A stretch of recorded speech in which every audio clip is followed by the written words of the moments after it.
4 new tires and a tank of gas. And we're back to the fastest hour in radio on Superstation 101.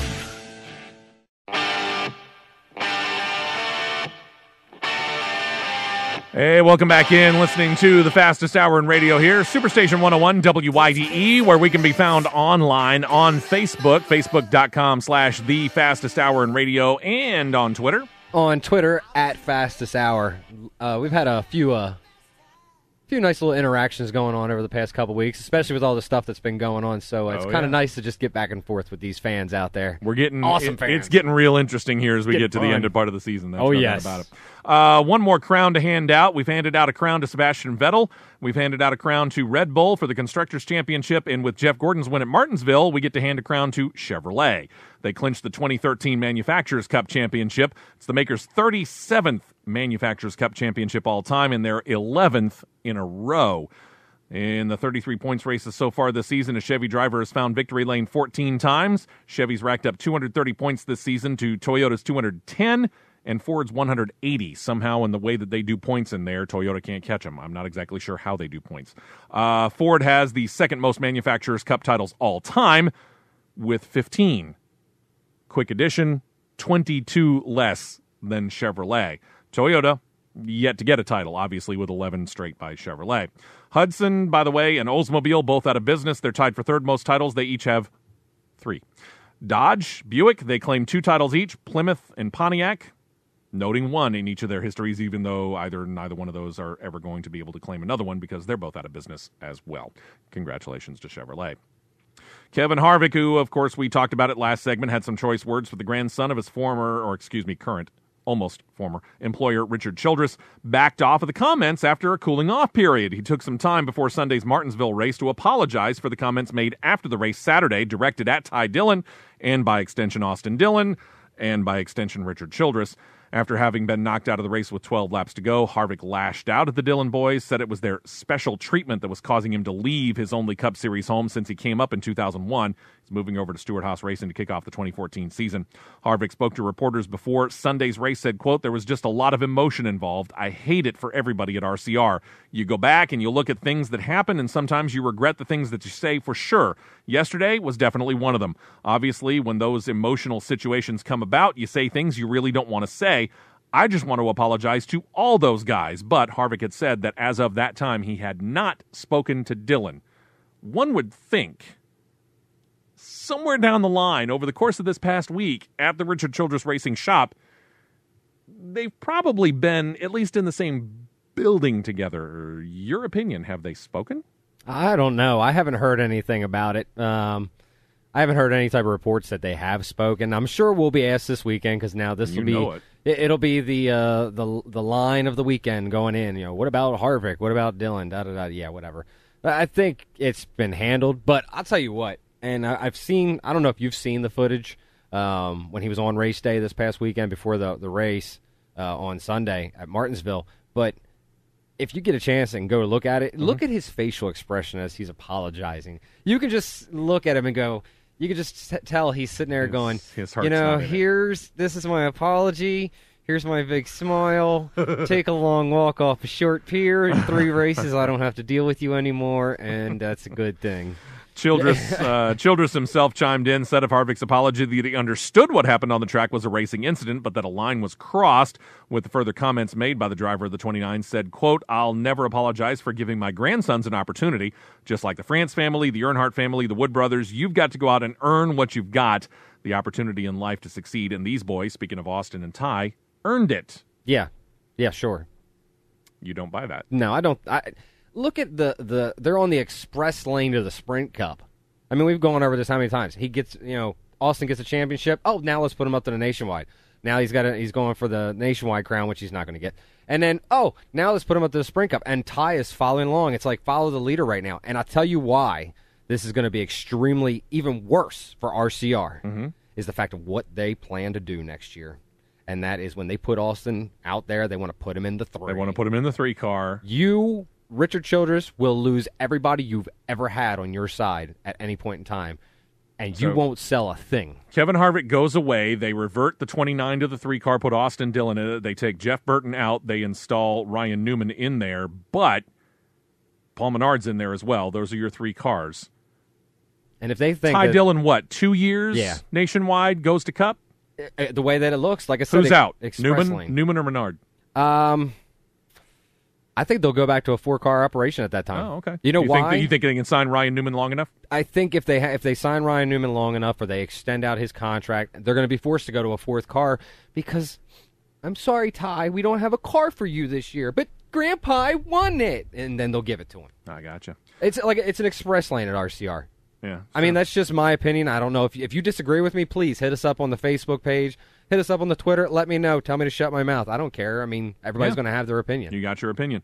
By the way, Thursday, Halloween Day, NASCAR decided not to take the day off, and instead they did play Trick or Treat. It wasn't a treat. It was a trick. They tricked Richard Childress' pit crew member that threw the hammer at the truck driven by Harvick. Instead of giving him a treat, they suspended Adam Brown indefinitely. NASCAR also fined Ty Dillon's crew chief, Paul Richmond, $10,000. The crew chief is responsible for his team, according to NASCAR rules, so he gets a fine. Adam Brown, we don't know when he's coming back. You know what I like about this the most? You know why? Because he threw the hammer. Guess what? It went outside the pit box. Your tools are outside the pit box. Suspension. After Sunday's race, Greg Biffle got into Jimmy Johnson's face. He complained about the way that the 5-time Cup champion raced him late in the event at Martinsville. Sounds familiar to the Truck Series race. Johnson, by the way, took the rear bumper cover off the 16. You gotta. I'm sorry. I agree so much with Greg Biffle on that. You know it. Mm-hmm. It takes an immense amount of force to rip the rear bumper off of these cars. And he peeled it off like it was a tuna can. Yep, and NASCAR forced Biffle into the pits to fix it. Exactly. Which, major problem. Yeah. Johnson said he was trying to talk about it with Biffle in the aftermath of the race, but Biffle wouldn't hear of it, went into a profanity-laced tirade, which is why we don't have sound on it, warning Johnson at least one time that he would be looking out. That he would be looking out for the 48. A few hours after having looked at some replays of the on-track incident, Biffle backtracked. He posted an apology on his personal Twitter account, quote, "I apologize for the way I acted towards Jimmy Johnson for the race, hard racing, and I know the bumper had damage already, but not dragging." That was his kind of way of subtle dig there. Biffle added on Monday that if he could go back to Sunday and do it all over again, he would ask for a private conversation and not interrupt Johnson's post-race interview, which wouldn't have made for as much fun TV. Biffle also said he would seek out Johnson and apologize to him personally. What's wrong with these drivers? We're all being politically correct. What happened to the good old days? I mean, when people like Cale Yarborough took to pounding their nose on Bobby Allison's fist? Yeah, exactly, man. NASCAR. Fun. Not the, I'm sorry, buddy. I hurt your feelings, and I would like to apologize before you turn my car next week. Corporate sponsorships, big time. Yeah, I know. But I think it does have a lot to do with it, and I know that's exactly what you need in racing. Don't get me wrong, I do. It's how these guys do what they do. But I'm thinking I want personality. I want a little more old school Tony Stewart. Not a whole lot. A little more Robbie Gordon. Show me some passion. Seeing these drivers, seeing Harvick and Dillon, Biffle versus Johnson. That's the passion. Yeah. That's the passion that we want to see on a weekly basis. That's why we cheer for each of these drivers, is because, okay, well, this guy's got a lot more I like this guy. I like his attitude. I like his temper. I like his don't mess with me attitude. Don't cancel that all out. Man, let these guys just go out there and be themselves instead of worrying about putting duct tape over their mouths. Well, we'll see what happens at Texas. One thing that we do know, and by the way, right here on this show, called it again. Yesterday morning, one of the worst-kept secrets in the latter part of 2013 season finally made official. Martin Truex Jr. signed a multi-year deal with Furniture Row Racing. It came about 2 months ago after Truex was told by Michael Waltrip Racing that it was free to look elsewhere. Right when they said that, you and I started thinking, where's he going to go? And we said Furniture Row Racing. Bingo! That week, that day, as a matter of fact. That was the day. It broke the day that we did the show, and we said that day Furniture Row Racing was where he was going to go. So you're welcome. There you go. I'm telling you, listen to us. Anyway, the whole controversial chase for the Sprint Cup rigging scandal, which knocked Truex out of the chase altogether, The one guy who probably didn't deserve among the three Michael Waltrip Racing cars to be knocked out of the chase got knocked out of the chase and finds himself without a ride, or found himself without a ride for a short period of time, because Napa Auto Parts left first, and that takes away a boatload of funding. They were figuring $15 to $16 million over the course of the season. And Michael Waltrip Racing has since announced that they're dropping from a 3-car operation to a 2-car team. So Martin Truex Jr. landing on his feet. Here's kind of the deal here. Kurt Busch, driving for Furniture Row Racing this year on a one-year deal, was beginning to talk with the team about future plans, and then all of a sudden you get Stewart-Haas Racing co-owner Gene Haas swooping in, signs the older Busch brother to the deal, and now all of a sudden Stewart-Haas Racing expands to a 4-car operation. Furniture Row was looking to build upon the success that we have seen with Kurt Busch. You think about that. Furniture Row Racing is the first, and so far only, single-car operation to qualify for the Chase for the Sprint Cup since it was implemented about a decade ago. And they've had success. They've been this close to picking up a win here or there. Other than that, it's a multi-year deal that we do know. No other details of the Truex deal with the organization were announced, but we know it's a multi-year deal. I'm still kind of curious. We haven't heard from Napa. They've been awfully quiet. I think we're going to see it break, and I think I've said it before. I'm going to say it again. I said it when it initially happened. I think Napa liked working with Martin Truex Jr. I think they're going to stick with him, and I think they're going to go over and fund that 78 team. I think it's at least partially their chance. Partially. Yeah. I'm not saying full time, but partially for now. Right. But even in that event, I like the team between them. Mm-hmm. I think they realized that Martin Truex Jr. wasn't at fault for what occurred over there at MWR. Yeah. So I think that on that aspect, it's kind of not that they're forced, but they liked working with him. I'd like to see them go over. But I tell you what, the 78 team, they got the win with Regan Smith at Darlington for the Southern 500. So now this season, they get their car in the Chase. Mm-hmm. Next step is, I tell you what, with Martin Truex Jr. behind the wheel, look out, especially when we hit them road courses. Mm-hmm. And look out, because he's really starting to come into his own again this year, and what he has done this season. Now he's going to carry that over to this 1-car team that they're going to put everything they've got towards him. Yeah. Look for Martin Truex Jr. to take this team yet another level up. That'll be good to see. Also, will be good to see is Brian Vickers. He was back at Martinsville Speedway for the race. He told the media that if he could guarantee he would not get into a crash, that's not going to happen at Martinsville, that he would be behind the wheel, but because of his prescribed blood thinner medication due to the blood clot that they discovered the day after the Charlotte race, any crash that could cause internal bleeding could obviously kill him because the doctors couldn't stop the bleeding in time. He added that he's on the medication for a 3-month period of time. He should be able to get back behind the wheel of the 55 in time for the Daytona 500. I will be happy to see that because, I know the whole deal about Michael Waltrip Racing, but you root for a guy who's trying to overcome obstacles like this. You do, but at the same time, this worries me, and you know why? Because it's happening. This is the second time. And it's going to and it gets easier and easier to happen each time it happens. Yeah, and the thing is so he's in the 55 full time. Yeah. Let's say he makes the Chase. Let's say he has another problem. Yeah. That 55 is going to drop down in the standings. Yeah. I hate it for him, because of what's going on. I hate it for the team, but I'm hoping maybe they can come up with a solution that's going to help him, or a medicine that's going to actually help where he's not going to have that problem. Because I would hate to see him do as well as he does and then get it ripped away from him because of something that he can't control. I agree. Despite the U.S. Army pulling out of their NASCAR sponsorship after the 2012 season, the Army National Guard has stuck with it. In fact, they have extended their deal with Hendrick Motorsports. They're going to remain the primary sponsor of the 88 driven by Dale Earnhardt Jr. through next year, acting as the primary sponsor for 20 of the 36 points events, and that includes the Daytona 500. It also continues the sponsor-driver relationship that began back in 2008.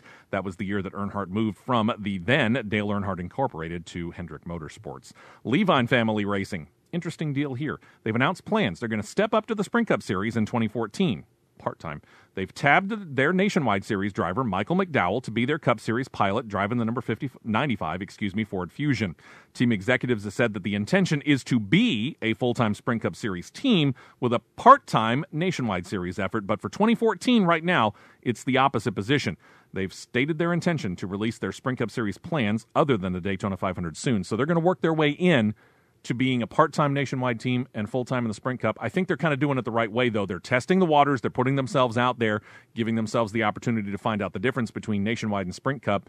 and they're giving Michael McDowell a chance that he, I think, has deserved for a number of years. He has deserved it, and it's great for Michael McDowell. It's great for the Levine family racing family. It's going to be a win-win for them, but at the same time, I think you're right on that. I think they're handling this the right way. They're not going to overdo themselves on any level, but they want to test the waters, see what they can do. I think it's going to be great for the team. I think it's going to be great for Michael.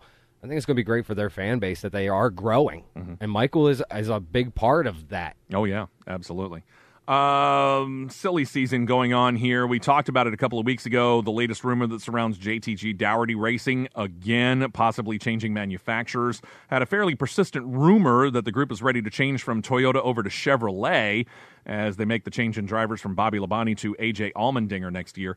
If they move over to Chevrolet, it's figured that they're probably going to get their equipment from Richard Childress Racing. We see that already. Furniture Row Racing, the single-car operation, gets their stuff from RCR.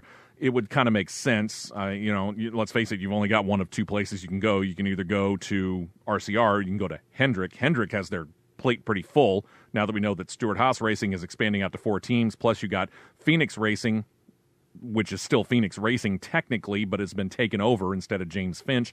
They're getting their stuff from Hendrick Motorsports. So Hendrick Motorsports may be feeling, I don't think we can take that on, but RCR feeling like they can. I think RCR right now, they've got to grab everything they can. Yeah, let's face it, they're being overshadowed by Hendrick big time. I mean, look at all their names that have left. They don't really have much left to be working with at the moment. With 78, they're going to have Martin Truex Jr. It's a good addition to their outreach program. But you're losing Harvick, you're losing Burton, you're gaining Newman, but it's still you're kind of a net minus on that. You're taking a guy who does well, and with respect to Martin Truex Jr., you are putting him into something of an unknown. I think he'll probably be very, very solid and very good, but still, it's a little bit of an unknown going from Kurt Busch, who is doing well, into Martin Truex Jr., which, again, a little bit of a wild card. So, yeah, I kind of agree with you. I think RCR is kind of grabbing for anything that they could get. But they have to. They're forced. Again, this is still rumor mill. During the ESPN telecast of the Sprint Cup Series in Martinsville, their lead announcer, Alan Bestwick, had commented that he had talked with veteran Cup driver Ken Schrader. Schrader apparently told him that the season-ending race at Homestead Miami Speedway going to be the final race he's going to run in the Cup Series. But it was not commented on as to Schrader's other future plans. This is a guy who at one point in time I nicknamed him Ken, I'll drive anything, anywhere Schrader. So for him to retire means to me that there's a lot of stuff that has gone way wrong this year for Ken Schrader to think it's time for me to step away. Maybe it's just getting to that point. I mean, like Mark Martin, let's see, who else? Who else is left? Hilton, James Hilton. He gave, left this year, kind of retired. This old breed is finally starting to come to the realization that there's a lot of young guys out there that are really trying to make a career for themselves, and they've been around it for so long now they can give back. Yeah, Mark Martin can give back. Ken Schrader can give back. James Hilton can give back. These guys have a lot to give. Just now, it just doesn't seem to be behind the wheel. Yeah, I agree. Into the courts, Rowan County, North Carolina prosecutor Tim Gould filed the paperwork officially dismissing the charges against Birmingham, Alabama native Mike Harmon, along with 2 others in connection with the ongoing dispute between Harmon and Jennifer Jo Cobb. Gould's papers asked for the dismissal and stated the lack of evidence to prove Cobb's case beyond a reasonable doubt. The papers added that, quote, the prosecuting witness, Jennifer Jo Cobb, no longer wishes to pursue criminal charges. I don't even think she's still gotten her transporter back, has she? I know that they got a bunch of her cars back, but they never did find the 18-wheeler cab. It's in a river somewhere. Probably. Or it's been cut up into scrap. You might be right there. The final schedule of the Top 3 Tier Series finally gets released. The Camping World Truck Series officially released their 2014 schedule. It's a schedule that returns to Gateway Motorsports Park in Madison, Illinois, just outside of St. Louis. Been since 2010 that the trucks raced at that venue. The race will take place June 14th. It also returns the trucks to New Hampshire Motor Speedway, joining the Cup Series for a companion race on September the 20th. That's, I think, race 2 in the Chase next year. In all, 22 races are going to take place for the trucks in 2014. Very popular first time on the road course race for the trucks, Canadian Tire Motorsports Park. That's going to happen August 31st. The dirt track event at Eldora Speedway, they're going to get year number 2 of the Mud Summer Classic. That's scheduled for a Wednesday night. I love that. On July 23rd. So the trucks are back. Not a major change, though. I mean, yeah, we lost a track, specifically Rockingham. We'll get to that here in a second, but they've added Gateway, and they've added New Hampshire, so it's a net gain for the Camping World Truck Series. But again, only 22 races, whereas the Cup Series is running 36, so a lot of off time for the trucks. Yeah, there is, and with their season, they might need it. You might. As we mentioned, off the 2014 schedule is the legendary Rockingham Speedway. This is the track that's owned by former Cup driver Andy Hillenburg, which began hosting NASCAR races again in 2011 after an 8-year hiatus. Well, the track actually does remain open for rentals for any team, according to Hillenburg, but Hillenburg has no plans to host any sanctioned racing event in 2014. Hillenburg told the Charlotte Observer newspaper, quote, "We've got a number of issues that have to be resolved before we can host races again," but then he added, "I'm not giving up on this. I want to see them back, and I would like to see them just add it to the Camping World Truck Series, and let's go up to 23 races." Yeah, and the thing is what he's talking about with these issues is the fact that they brought the race back. They had a race weekend there. They've been able to address what they need to change at the track, traffic, what track conditions need to be done, safety concerns, and things of that nature, things that they needed to look at to know what they were going to have to do to get this track back the way it is. I'll tell you what, Andy will get it done, and we will have racing back at the Rock in no time. That was a great race. Kyle Larson won that one. Yeah. That was an awesome race. Awesome fans showed up. I tell you what, people want Rockingham, and Rockingham wants the people. Absolutely. He needs to get this thing back on the schedule by 2015. Otherwise, there's major problems, though. Yes. I think he's got enough time, and he'll go out there and do the work himself. I bet he would. He does. I mean, He gets out there and he paints. He does whatever. One more bit here. Lionel Racing is pulling a little bit of Charlie and the Chocolate Factory or Willy Wonka and the Chocolate Factory, whichever one you want to put out. When Lionel Racing produces diecast collectibles for NASCAR, and they've announced a 2014 promotion that could net a fan a big prize. It's called the Golden Ticket Contest. Each person who buys a 1/24th scale diecast collectible car, you have a chance to win, inside of the box, a golden ticket. If you happen to pull out the golden ticket, the winner gets a driver meet and greet. We don't know which driver. Could be your favorite one, could be one of their choice. You get a tour of a race shop and a practice with the Sprint Cup Series pit crew, along with race-used sheet metal and the promise of more. To help bring more awareness to the contest, later today, Lionel Racing going to be the primary sponsor of Regan Smith's number 7 Chevrolet Camaro at Texas Motor Speedway. What if it's somebody you don't like? Can you ask for a change? Can I move? Can I call an audible? Yeah, I don't like Kyle Busch. Can you give me somebody else? Can I go? I'm really a fan of Kevin Harvick. Who's really this guy? I don't want to go here. I don't know. Do Maybe. I really got to hang out with 5-time? I hope that it is the driver of your choice. I'm hoping too, because that would just be horrible. I mean, if you're let's see, think about it. If you're a Kyle Busch fan and you get to hang with Kevin Harvick, think if you're a Kevin Harvick fan, you get to hang with Kyle Busch. That doesn't work. Not really going to work out Something's not stirring the Kool-Aid. Yeah. When we come back, we transition from stock cars to open-wheel racing. We'll talk Formula One when we come back on the fastest hour in radio. You're listening to Superstation 101, WYDE. You're listening to the fastest hour in radio on Superstation 101.